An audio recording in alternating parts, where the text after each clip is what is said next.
Yes, 1 2 nibaze yuko mumeze neza abakunzi ba Trasis Hope Minister. Uno munsi nibaze yuko na cane bamwe basanzwe bari muri diaspora na bose mumenye yuko aho muri hose tububaha. Hari mu gihe cejo aho twagiye kubona ni D1 bamuzi ku izina rya D1 yakoze byinshi ngaha anyi mu gihugu cyacu cy'u Burundi, yaririmbye indirimbo zigenda zikora ku mitima ya benshi, yakoze amasho agiye atandukanye, ibintu byinshi bigiye bitandukanye, na cane yuko asanzwe ari muri management ya Iteka Music, yakoze byinshi akaririmbana n'abasani bagiye batandukanye.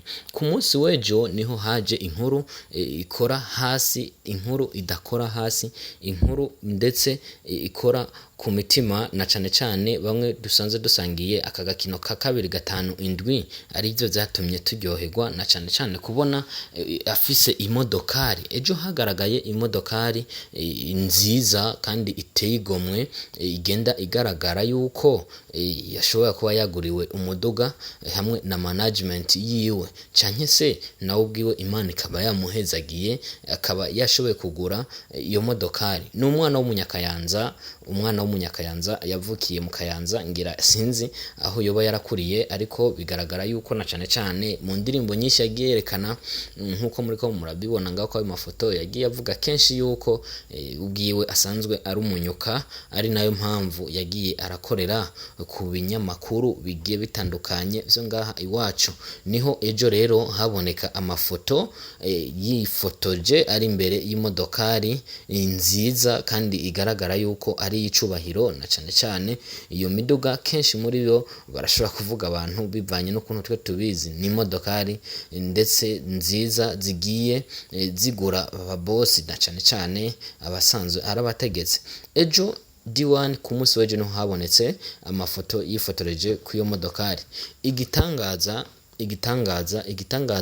cagiye kirabuza amahoro abantu benshi, ni kubera yuko iyo modokari D1 yashoboye kwifotoreza ko yagiye iragaragara kuri plaque yayo ishobora yanditse ko izina D1, na cane yuko ngaha mu gihugu cyacu cy'u Burundi ari abantu bakeya usanga bafise iyo miduga usanga yanditse ko ayo mazina yayo, kubera yuko na cane ico bitwa dedouanement mu gihugu cyacu cy'u Burundi, uvuga ngo uza gufata ngo ushire ko izina ryawe ku modokari biba bigoye, kuko na cane bavuga ngo ngurinda kwishikira amatwa dusumira, ngurinda kwishikira aho zisanzwe zikoregwa kugira bashobore kugukorera imodokari iriko izina ryawe.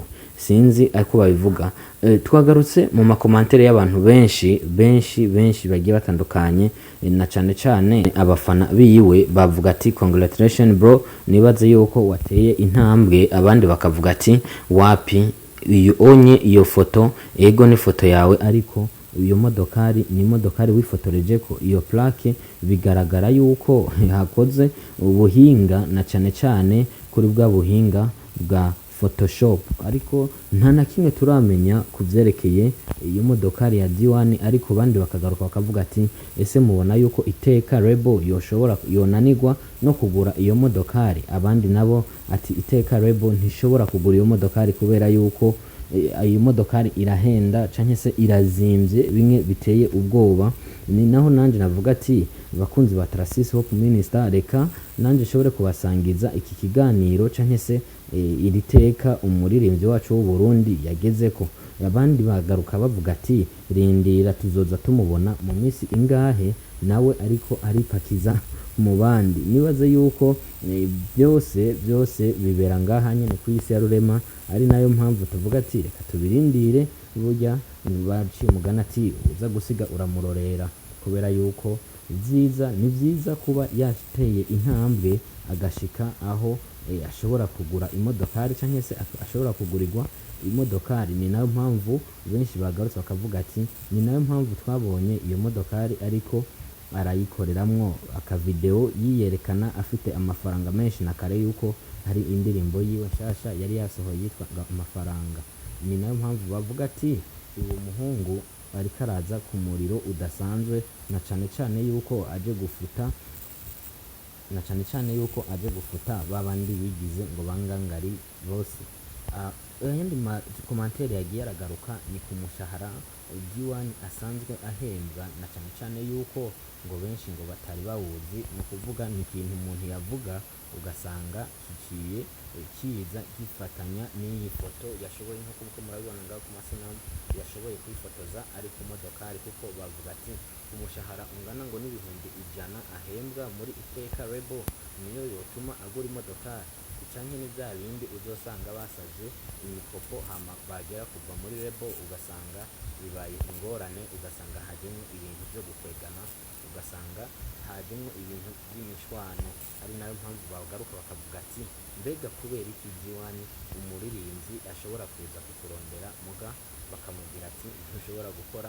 Ariko ibyo byo murabizi neza muri management, hari ibintu utaba wemerewe gukora. Abandi baragaruka baravuga ati D1 kubera iki haje umuririmbyi avuye hanze ashaka kugugura agukure muri Iteka Rebo agutware mu iwiwe ushobore kuririmba, ariko management yawe ikayanga ngo nakare usanzwe ufise ngo contrat ngo y'imyaka 10. Ariko bose abo bantu baje bavuga ati ayo mahera yitwa yuko ari contrat y'imyaka 10, na cyane cyane turabibonye mu gihe kigiye gitandukanye, aho abaririmbyi na cyane cyane Harmonize avuga ati je narihishwa amahera angana uku, muga abo bantu bakaba bavuga ati ayo mafaranga twe turayariha, ariko ushobore kuva muri Iteka Rebo kubera yuko ntabwo igukwiriye, ngo ntabwo ikorohereza ngo kuba ngo ushobora kuba uba muri chambrette, ariko imbere yo kuri kamera ukaboneka ushininga cyangwa se usa neza. Ni nayo mpamvu bavuga ati twebwe reka tuhagukure dushobore kugutwara aho twebwe twifuza.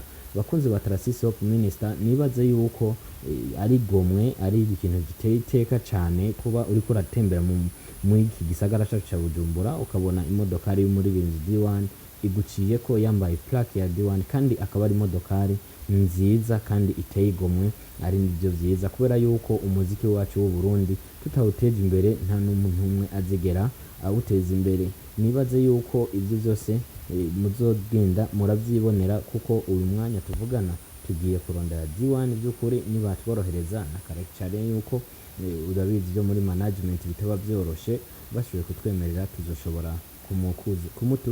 tuzoshobora kumuzana mu bwami bwa Tarasisi Hope Minister kugira dushobore kumubaza byinshi kuvyerekeye iyo modokari. Bakunzi ba Tarasisi Hope Minister, nibaze yuko aho muri mumerewe neza, na cyane cyane abahurikiye muri diaspora bubahwe nibo bama baduhanura. Nimba ubona aragakosa umuntu yakoze, duhanure utubwira ati yamara ahantu mwari kugira uku canke se mwari kubigenza uko kugira mugume mudutera intege. Bakunzi ba Tarasisi Hope Minister, nibaze yuko ku majwi canke se ku mashusho muri ko murabona ngaho onye kuri screen zanyu yari Da Silva. Nibaze yuko mugiye kudufasha gukora share, comment byose na subscribe, kuko intege mudahari twe ntiduhari, mudutere intege.